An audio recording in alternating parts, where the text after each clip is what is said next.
Putting it in a nutshell, mastering the art of summarization. Hello, language enthusiasts. Today, we're going to unravel the mystery behind the common English phrase, put it in a nutshell. Understanding such phrases not only enriches your vocabulary but also gives you a peek into the cultural nuances of the language. So, let's crack the nutshell open and explore what lies inside. The phrase, put it in a nutshell, is used when someone wants to make a long story short or summarize a complex idea in a few words. It's like trying to fit a big, elaborate story into a tiny, compact nutshell. When you use this phrase, you're signaling to your listener that you're about to give them the essence of the information, leaving out all the extra, unnecessary details. Believe it or not, this phrase has quite a historical background. It's believed to originate from a story where the Roman historian Pliny the Elder mentioned that the entire Iliad, a very long Greek epic, was written on a piece of parchment small enough to fit inside a nutshell.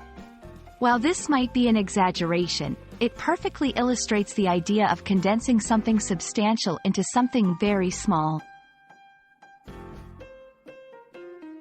Using "put it in a nutshell" is quite simple.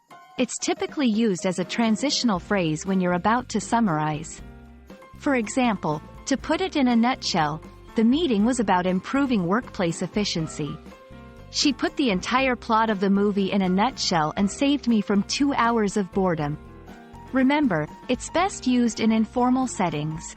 In formal writing or speeches, you might want to use phrases like, to summarize, or, in summary, instead. Let's put this phrase into context with a couple of scenarios.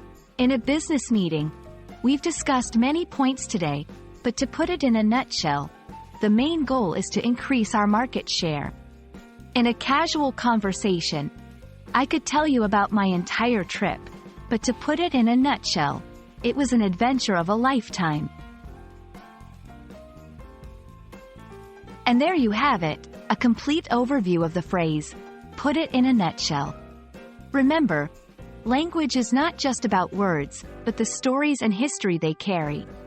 We hope this video helps you in not just understanding the phrase but using it to make your communication crisp and effective.